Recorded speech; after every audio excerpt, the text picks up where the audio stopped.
La grâce et la paix nous sont données de la part de celui qui est, qui était et qui vient. En ce deuxième dimanche de l'Avent, Père, nous te prions. Accorde-nous le don du Saint-Esprit, car c'est à nous qu'est destinée la promesse, ainsi qu'à toutes celles et tous ceux qui ne peuvent pas nous rejoindre, aussi nombreuses que tu les appelles. Unissons-nous dans la louange du Seigneur. De quel nom pouvons-nous t'invoquer? Tu dépasses tout nom. Quel cantique pourra chanter tes louanges? Quels mots pourront parler de toi? De toi provient tout ce qui est dit. Mais tu es au-delà de tout discours. De toi est issu tout ce qui est pensé. Mais tu es au-delà de toute pensée. Tu es le but de toutes les attentes, de toutes les aspirations silencieuses. Tu es l'objet des gémissements de ta création tout entière. Gloire à toi, ô Dieu très haut. Nous chantons à Alléluia 3103, les strophes 1 et 2. Viens au Sauveur des païens.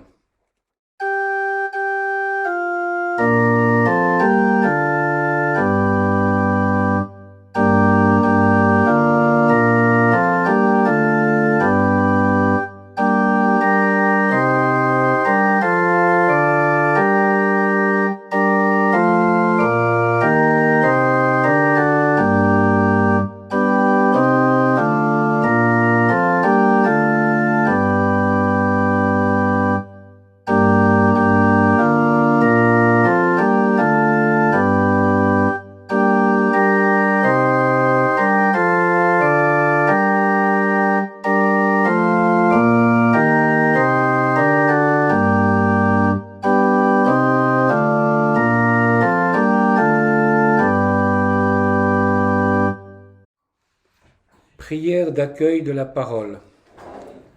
Nous prions Dieu avant de lire les Écritures, afin qu'elles deviennent pour nous paroles de vie. Père, veuille nous révéler ta sagesse. Par l'Esprit qui vient de toi, nous connaîtrons tout ce que tu nous as donné et nous en parlerons, non pas avec les mots de la sagesse humaine, mais avec ceux que nous enseigne l'Esprit.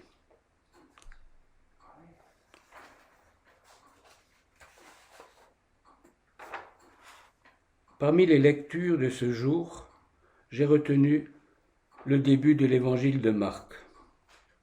Ainsi, commencement de l'évangile de Jésus-Christ, Fils de Dieu. Ainsi qu'il est écrit dans le livre du prophète Ésaïe, « Voici, j'envoie mon messager en avant de toi, pour préparer ton chemin. Une voix crie dans le désert, préparez le chemin du Seigneur, rendez droits ses sentiers. » Jean le Baptiste parut dans le désert, proclamant un baptême de conversion en vue du pardon des péchés. Tout le pays de Judée et tous les habitants de Jérusalem se rendaient auprès de lui.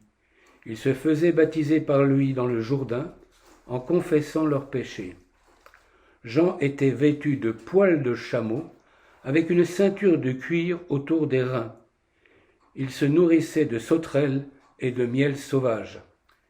Il proclamait « Celui qui est plus fort que moi vient après moi, et je ne suis pas digne, en me courbant, de délier la lanière de ses sandales.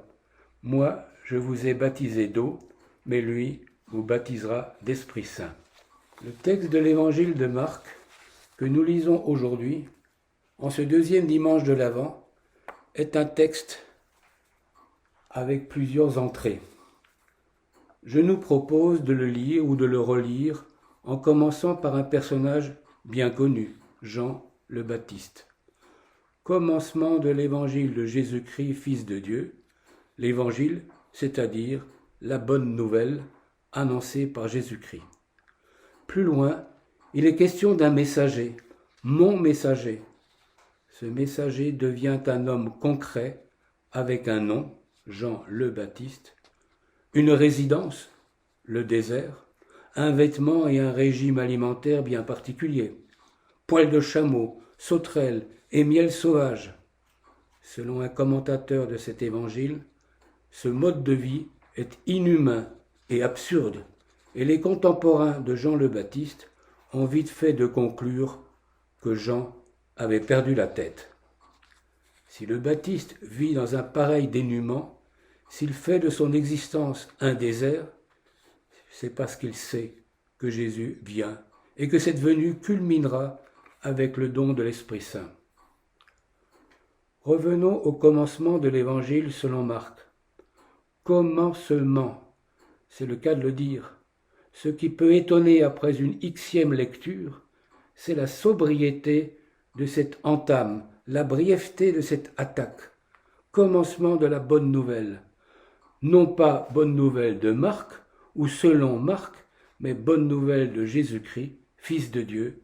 J'ai bien dit sobriété. Faisons un détour. Comparons ce début du deuxième évangile avec le début des 3 autres évangiles.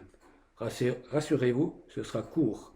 Matthieu, livre des origines de Jésus-Christ, fils de David, etc. C'est le titre d'un livre illustré par une longue généalogie de 17 versets seulement. L'évangile de Luc commence par une dédicace à la manière des écrivains de l'Antiquité grecque. Il s'agit de composer un récit des événements accomplis parmi nous. Il nous reste encore le célèbre début de l'évangile de Jean. Au commencement était le Verbe, et le Verbe était tourné vers Dieu, et le Verbe était Dieu. Pour entendre parler de Jésus, il faut attendre le verset 18 pour lire « La grâce et la vérité sont venues par Jésus-Christ ».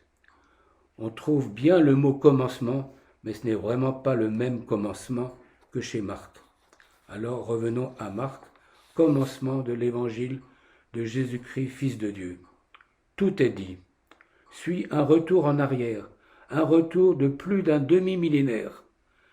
Ainsi qu'il est écrit dans le livre du prophète Ésaïe, à sa manière, Marc présente une généalogie marquant ainsi le lien entre la première alliance et la nouvelle alliance. Jésus vient à la suite d'un prophète, Ésaïe, et sa bonne nouvelle. Je reprends le texte. « Voici, j'envoie mon messager en avant de toi pour préparer ton chemin. » En latin, on disait « Vox clamans in deserto », une voix crie dans le désert. Préparez le chemin du Seigneur, rendez droit ou rendez direct ses sentiers. Commencement de la bonne nouvelle. Point de départ, plus précisément mise en mouvement par cette bonne nouvelle. La bonne nouvelle surgit comme l'événement d'une nouvelle création. C'est presque une véritable entreprise de travaux publics. Préparez le chemin du Seigneur, rendez droit ses sentiers. Nouvelle création, renouvellement de l'imagination. La bonne nouvelle, c'est aussi le texte que la lectrice ou le lecteur va se mettre à lire ou à entendre. À ce moment, le commencement devient réalité. Dans le passage d'Ésaïe, la lectrice ou le lecteur est confronté à un jeu qui parle à un tu comme destinataire d'une promesse. Ce tu se trouve devant un chemin sur lequel elle ou il va se mettre en route. Le jeu envoie son messager pour aider le tu, pour préparer son chemin, l'équiper pour sa marche.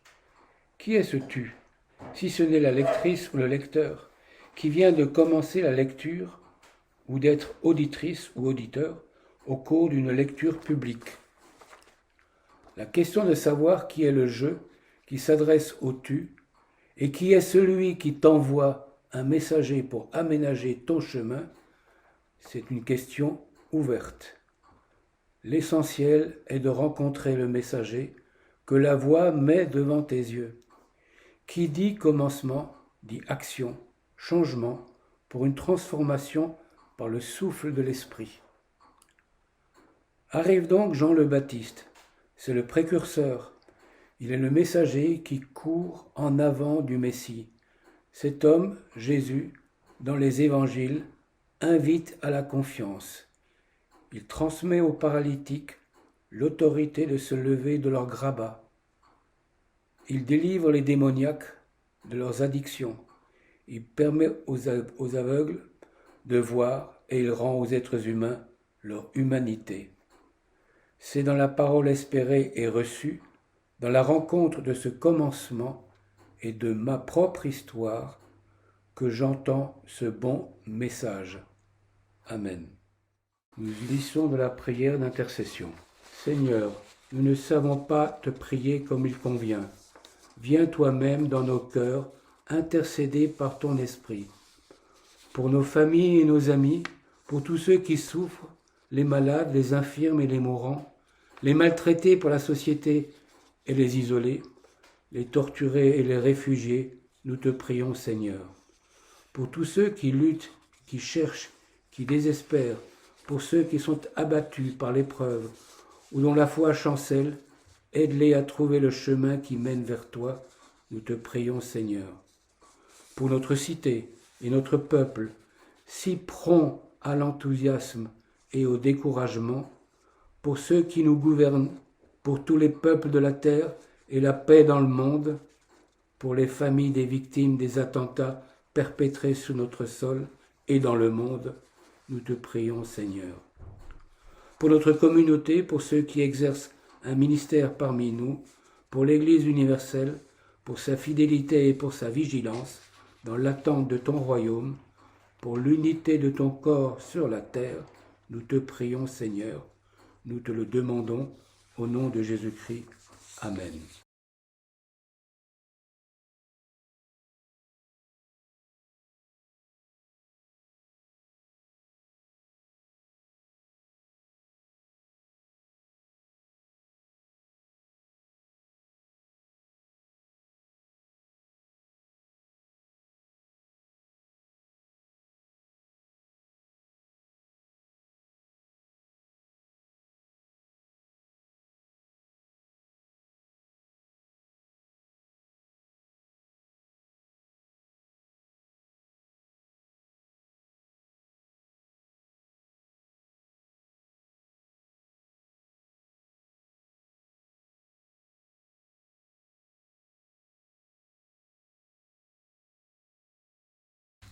C'est maintenant le moment de l'envoi et de la bénédiction que nous empruntons à un texte du jour, la deuxième épître de Pierre, la finale.